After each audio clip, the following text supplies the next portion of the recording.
Hello বন্ধুরা, নমস্কার। আমি সুনিতা প্রসাদ। আমি তোমাদের সামনে একটি নতুন ব্লগ নিয়ে আসছি। ব্লগটি হলো দণ্ডকলস পাতার ভাজা।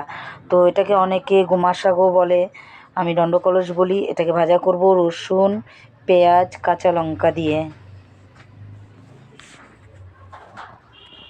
এই পাতাটা অনেকে বাটাও করে খায়, তো আমি আজ এটাকে ভেজে দেখাবো। ভাজাটা খুব সুন্দর লাগে খেতে।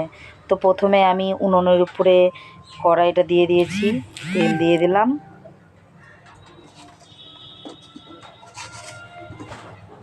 কড়াইটা প্রায় গরম হয়ে গেছে, তো তেলও দিয়ে দিচ্ছি। এখন কালো জিরা একটু ফোড়ন দিয়ে দিব ওর মধ্যে।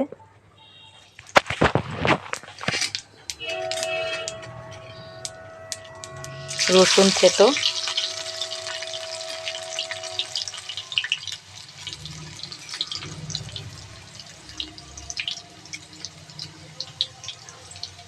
কাঁচা লঙ্কা, পেঁয়াজ, এটাকে এবার একটু আমি ভেজে নেব।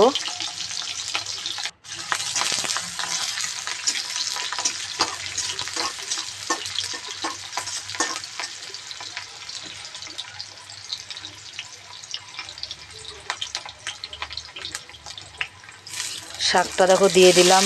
আমি এটাকে তো ঝিরিঝিরি করে কেটে নিয়েছি। এটা অবশ্য ভালো মতন কাটা হয়নি, আমি পারি না তো কাটতে, তো যেমন পেরেছি তেমনভাবেই কেটেছি। এবার এটাকে একটু ভালো করে আমি কেটে দেবো।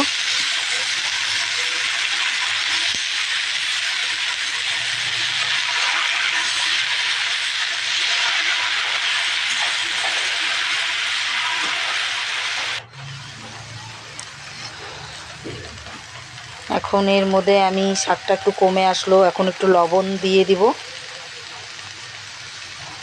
আর একটু হলুদ দেব। সব থেকে বড়ো কথা হলো কি, এই শাকটার মধ্যে জল বেশি বের হয় না, তো লবণ দেওয়ার পরে একটু হালকা জল বের হবে, অত জল বের হয় না। তো এটাকে ভালো করে নেড়ে এখন আমি এটাকে একটা থাল দিয়ে ঢাকা দিয়ে দেব।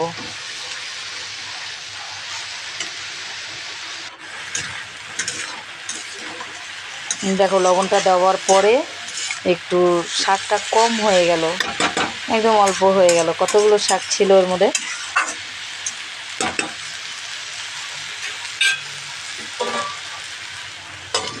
ঢাকা দিয়ে দিলাম।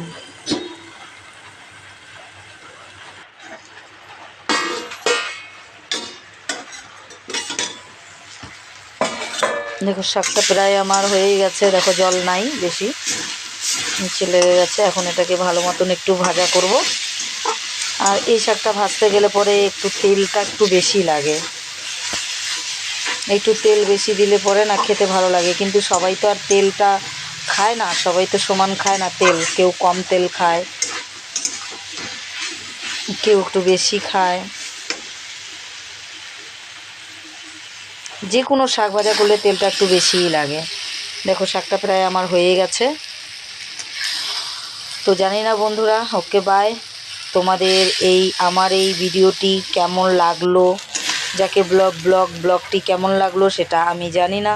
তো তোমাদের যদি ভালো লাগে তো আমাকে অবশ্যই তোমরা সাপোর্ট করো। সাপোর্ট করে সাবস্ক্রাইব, লাইক, শেয়ার অবশ্যই করে দিও। তো বাই বন্ধুরা, সবাই ভালো থাকো।